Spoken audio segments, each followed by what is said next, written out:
Sup? Welcome back to Tales to Morrow. I am Morrow, your storyteller for today, and today I have quite a collection of RPG horror stories that I found. Some look like they might be kind of spicy. Let's go ahead and get to the first one. DM is constantly trying to kill PCs, except for 3, and doesn't even hide it. I have much to tell you about this campaign, but this time I'll only tell about the last 2 sessions. This character of this horror story are DM, a good guy but acts like a different person when playing. It's a pretty big party. The initial trio, Goliath, a totem of bear barb fighter, close friends with the wizard and Dragonborn. Dragonborn, a pirate fighter Dragonborn, close friends with the wizard and Goliath. Wizard, me. Goliath and Dragonborn played with the DM some time ago. The new members. Warlock, Pact of the Genie, acts as a spoiled child, but it's her character. Close friend with the DM and Artificer. Artificer, close friend with the DM and Warlock. I've been playing with Warlock and Artificer for a couple of months now. Paladin, close friend with the DM, first time playing. Kid Druid, fun guy. Halfling Rogue, kinda edgy in game, but funny and kinda cool. My DM is a good guy and all, but he also seems terrible with most of the group, and for 2 specific players he acts like a caring mother. The last 2 sessions proved it to everyone. It's a group of 8, I also think it's too much, but only 5 were available. So we split from the other 2 during an accident at the ruins. We were there to get the artifact hidden in the depths of the ruins, else we'd be considered criminals forever and hunted by the entire country's military, killed on sight. What did we do to deserve this? Well, Kid set flames on 2 guards. They didn't die or anything, but it was enough to send him to jail. Again, he is a kid. And give this punishment quest to the entire group. The Dragonborn managed to get a magic hammer at the ruins. Doesn't seem that bad, but it's more of a plot device as it doesn't have any special ability besides talking. And it was given as the Dragonborn endured multiple saving throws to get to the hammer. This will be important later. After that, Goliath and Wizard, myself, fell down some stairs and ended up in a cliff with a lot of gold. We started to dance and get happy until I noticed there were skeletons nearby and that it was clearly a trap. The Goliath, who was dumb by characteristic, touched the gold and became cursed by being obsessive with it. Tiefling Druid tried to remove the curse with the Remove Curse spell, which doesn't require rolls but the DM asked for. Natural 1. Curse gets stronger. Kid tries again. Another natural 1. Kid gets cursed too. Couldn't even get near the gold.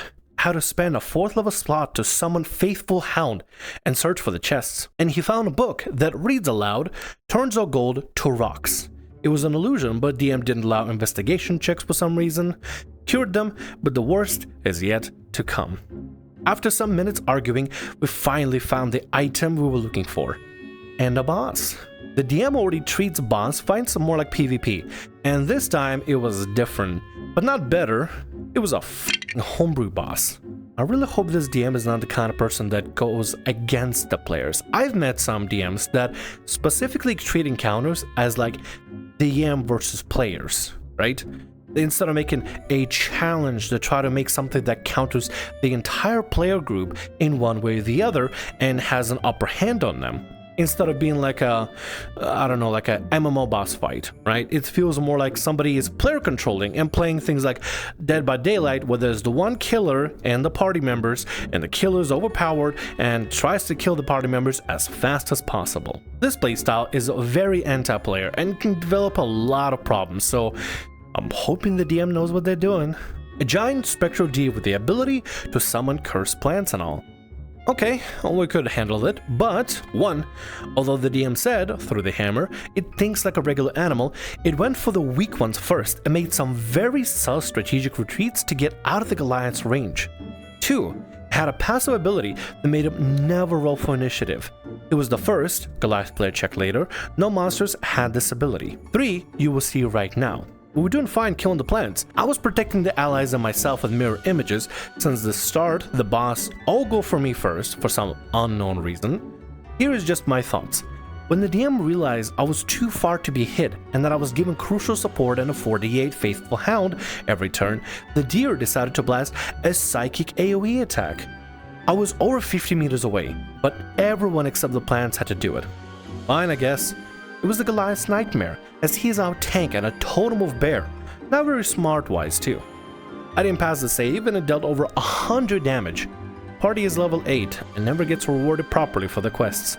All we could afford was to improve weapons to +1. We're playing since last September.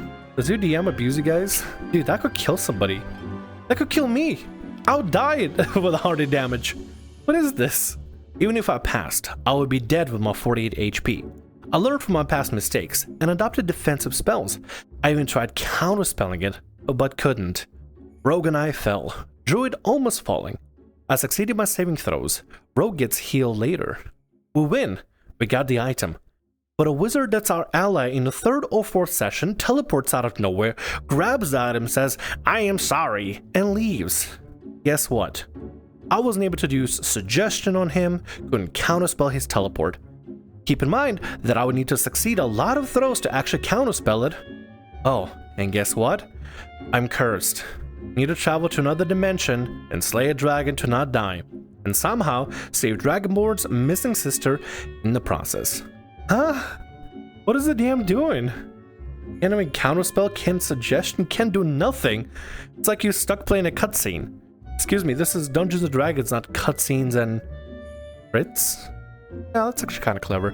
Cutscenes and crits. This is not Dungeons & Dragons and cutscenes and crits. Some cutscenes in D&D are fine, especially like if, let's say, your party arrives at a bridge but sees over the castle a large dragon fly through, bellowing smoke and fire into the town.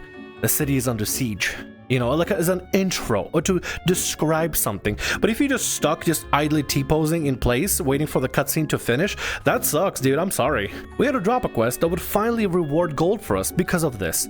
And now we're going to be criminals without a single penny. Is there a way to prevent this that I'm not seeing? Well, the one thing I can tell you is talk to the DM. Talk to the other players, figure out if everybody else feels the same way, and then talk to the DM. Let him know your concerns, let him know that you don't like this certain pacing, what you would like to see, what you don't like to see, and work together. Maybe this could be salvaged, and I'm hoping this could be salvaged because I think most of the cases, in most situations, DMs want to provide players with a fun experience. The DM gets to have fun, the players get to have fun, and everybody enjoys their time invested. After that, it was a session exclusive to the Warlock, Artificer, and Paladin. They basically picked up the same path as us, but notice how some things changed. They traveled almost the same path as us, but didn't trigger any traps.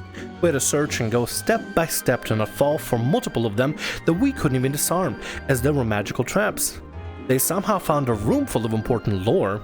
Fine, I guess after all the Paladin did get a higher roll, but when our trio crits, we get to see a book or a platinum piece, which is a great deal to us as we're wretched as fuck. They fall for the same gold trap that me and Goliath fell. DM allows investigation checks since the gold is weird, but Warlock goes in anyway. Cursed. But hey look, she found a book in a chest and threw it at the Paladin. Goliath did the same, or better yet, wanted to throw the book at me because books are for nerds, gold is the real deal. But DM didn't allow as he considered it metagaming. Paladin didn't even read the book, just knocked the Warlock out. Don't know if she will be cursed because of this, as the session ended right after. The only thing I can think of is maybe the DM is just really close to Warlock, Artificer, and Paladin.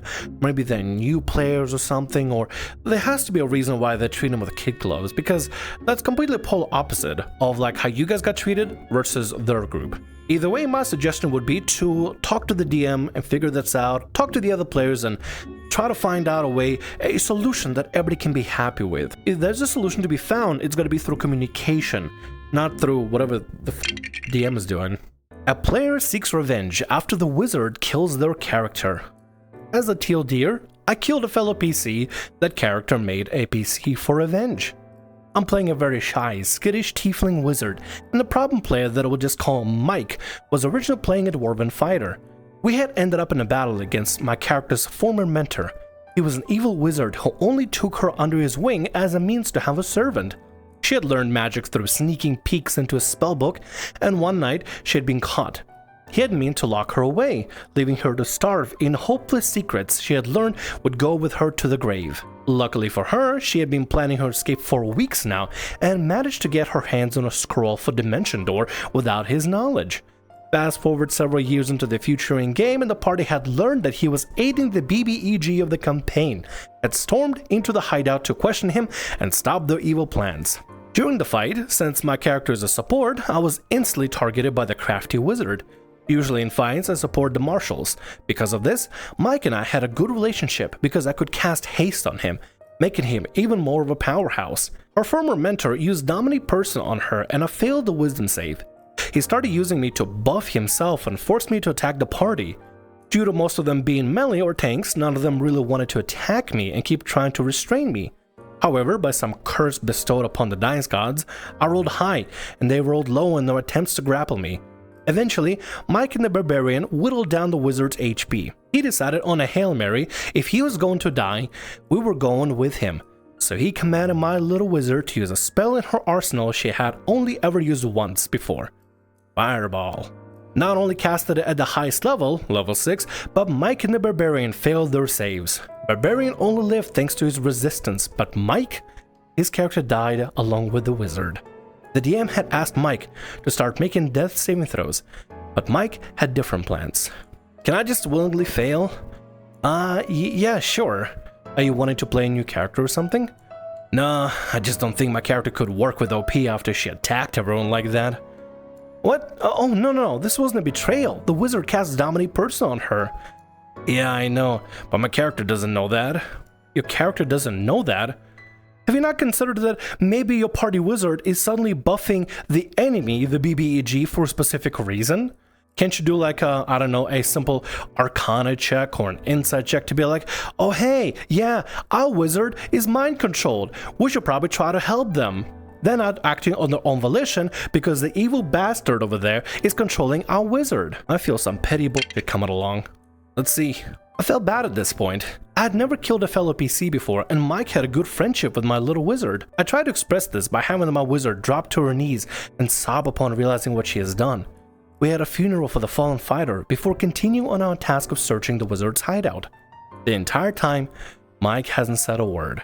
Next session rolls around and 2 weeks later, Mike had brought in a new character, a human paladin, who instantly took a dislike to my character, calling her names such as Devil Scum, a heartless demon, and warned the party I was not to be trusted.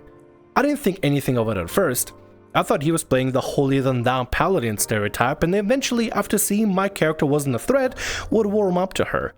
And in the meantime, this will create an interesting dynamic as the two will have a one-sided rivalry, while the wizard tries to prove he's misjudging her. We made it to the next town this session. Our DM likes to have rest and relaxation between huge encounters to give us time to digest what we learned and stock back up on supplies. Mike goes off on his own instead of staying with the group, and he tells us that his character wouldn't go off with us yet since he doesn't really know us. Fair enough. But now that I think about it, he never really gave his character a reason to go with us. He never said what his goals were or that he would accompany us on our journey. He just followed along. And I think I overlooked this since he was a returning player, just with a new character. Little did I know, this paladin had his own secret motivation for tagging along with our group. It started at the tavern. One night rolled around. We paid for our rooms and drank before heading to bed. Barbarian was making some jokes about the music being awful at this bar, and was making a bet with a very furious bard that he could play the flute better with one hand. We laughed as he rolled performance with a disadvantage and got a natural 1. The DM described that not only could he barely hold on to the lute, but the strings he did try to strum sounded so terrible, everyone in a 10-foot range started covering their ears. It was at this point that Mike tells the DM to check his messages. DM did, and sounded concerned, giving him the typical, "Are you sure?" If a DM asks you, "Are you sure?" that's a good red flag to say, "Hey, maybe reconsider. Maybe don't do it. This could end up kinda badly. There's a very high chance that this whole situation, whatever the situation is, whether it be social or combat, is turning against you." And from the looks of it, Mike seems to be kind of pissed off because his character died. And specifically taking his anger out on the wizard, which is not okay. Let's see what happens. I was then asked to make a perception check. Wisdom is one of my dumb stats, so I easily failed the check. The DM tells me that I didn't notice anything, and the night continues. I eventually describe getting a refill on my drink. Did you drink all of it? Yeah, I did. DM, she asked to make a con save. Oh, to see if I'm drunk? This should be good. No, not for that. I'm confused about our roll, getting an 18. The DM tells me that I start feeling very nauseous, like I need to lie down. Mike is very quiet at this point, not saying anything as I describe my character hurrying to a room to turn in for the night. After a couple of minutes, when everyone's characters start going the same, Mike says he wants to take off his armor once he gets to his room. I thought he was just adding a bit of flavor to the RP, describing how his paladin removes his armor before he sleeps. But that's not what it was. Not at all. He had his character sneak down the hallway to the room and open my bedroom door. I don't see the obvious red flag and tell the DM that since my character was drinking and had gotten sick, that she probably would be fast asleep. The DM asks me if I'm sure, and I instantly get a bad feeling. But I stick to what I said to avoid metagaming. The next thing I know, Mike is rolling a grapple to grab my character and cover her mouth. And this when it starts going down. Unlike before, when we faced the wizard, I'm repeatedly failing my rolls to get myself out of the grapple. And because my mouth is covered, there are several spells I can cast, since most of them that I have that would get me out of the situation are verbal. Mike brags about how there's no way I'd be able to break free, since he took the grappler feat. Mike describes how he's using one arm tucked around my character's neck, holding her in a chokehold while using his bicep to cover her mouth. In the other hand, he has a sword and, you guessed it, he's casting smite on it and he proceeds to stab into my little wizard. Let me remind you all that this is all because the wizard's character was mind-controlled unwillingly and cast a fireball, so now Mike here is rolling a whole new character and taking out their anger on the wizard's character. There is not even a narrative plot or narrative reason for the paladin to even be there or to even go after the tiefling in the first place. What, he's gonna say he was mind-controlled by the wizard too? Just to be a spiteful prick? She's dying. He's murdering her right under the party's nose, and none of the other players can do anything because they don't know this is happening. I'm looking through my spells, trying to figure out what to do, when I realize that Thunderclap is only a somatic spell and will create enough noise to draw attention to my room. I cast it, awakening everyone in the tavern. The party members rush to my room, and Barbarian manages to wrestle me away from the paladin and begins screaming at the paladin, asking what he thinks he's doing. Mike claims that this is what his character would do. Mike claims that this is what his character would do. He wouldn't see my wizard as a person, just a monster to dispose of.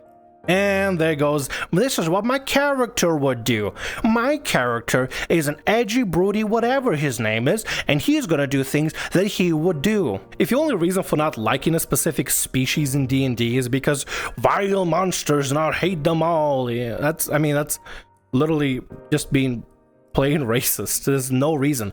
If you want to make a character that doesn't like tieflings or dwarves or elves, and maybe give them a history of growing up in a place that was a little bit rough and they were treated a little bit differently, and because of that they sort of became a little more cautious, a little more weary of other tieflings, right? I think it's perfectly fine. I think it's actually a cool idea to like be a tiefling that doesn't trust other tieflings because maybe they had experience with tieflings that left them kind of feeling like, oh man, this tiefling is going to try to scam me, he's going to try to steal from me, because most of the tieflings in my life that I've met as a tiefling are kind of buttholes.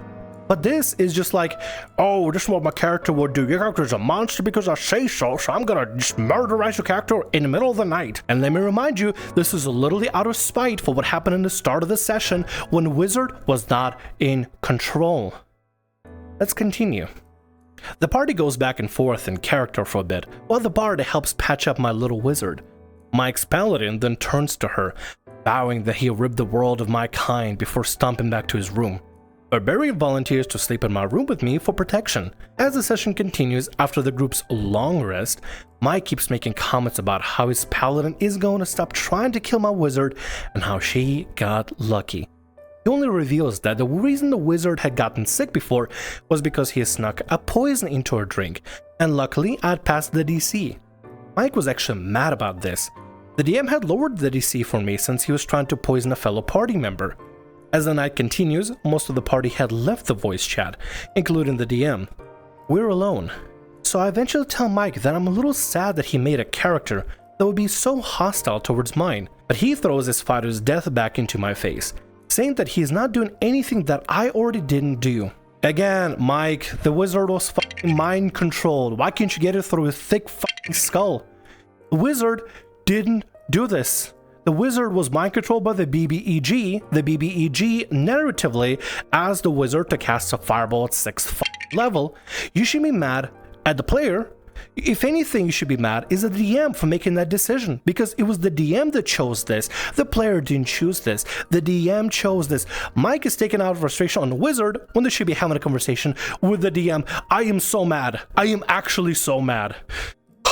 Let's keep going. I reminded him that I wasn't in control of my wizard at that point, and that I would never willingly try to kill him. But his response is just that his characters wouldn't know that, so his dwarf died thinking my character betrayed the party. I asked him if that's why he made this paladin, to kill my wizard. He responded with that he purposely made a character he knew my wizard wouldn't like, but whether she died or not would depend on how I played. I just awkwardly tell him, okay, before getting off. I'm not sure if I should tell the DM about Mike's plans or intentions with his paladin. Mike and I usually play well together, so it's shocking to see him so hostile in this instance. Tried messaging him a couple of times, trying to tell him I'm not okay with his behavior, and I don't want my character to die for metagaming reasons. If she does die, I want it to be natural. Not because he purposely invented a character that will hate her. He denies that it's metagaming and is telling me to play smarter. I told him that my wizard would be very wary around him now, wanting to avoid him as much as possible. His response? Good. Don't you care? No, my character wouldn't care about what a devil spawn thinks of him. Don't you at least care how I feel about it? Your character was the one who started this. How can she be okay with killing but not being killed herself? Seems kind of hypocritical. She's not okay with killing. She didn't have a choice. I just really don't want her to die over something like this. You're just a character. Characters die all the time. I should know since you killed mine. It's like he magically forgets my character was being controlled and refuses to acknowledge my emotions can extend outside of the game when it comes to him purposely trying to kill my wizard. He keeps throwing the "you're just a character" line out of there while also simultaneously being upset about his fighter's death, although he denies being upset about it. You tried talking to the player, now it's time to talk to the DM. Definitely bring this up to the DM because this is going to be going out of hand. If this is not going to make your experience of playing D&D fun because you constantly have another player trying to hound your character for reasons that are not even your fault, or at least if he wants to take out his anger on anybody, take it out on the DM. It was the DM's decision to control the BBG this way, so Mike and the DM should be having a conversation. You should not be involved in this whatsoever. I am mad. I am actually pissed. I've never been this frustrated before, but this actually got my blood boiling. And it's really difficult as a tiefling, right? We have resistance to fire, so you would think that in a hot-ass climate of a volcano, I might be alright. But no, I am mad. And that's our last story for today. I hope you enjoyed yourselves. Thank you so much for watching. If you like what I do and like any of these videos, please consider leaving comments and feedback on the stories or videos themselves. And if you want to see more, consider subscribing. I'll see you next time for more Tales Tomorrow. See ya.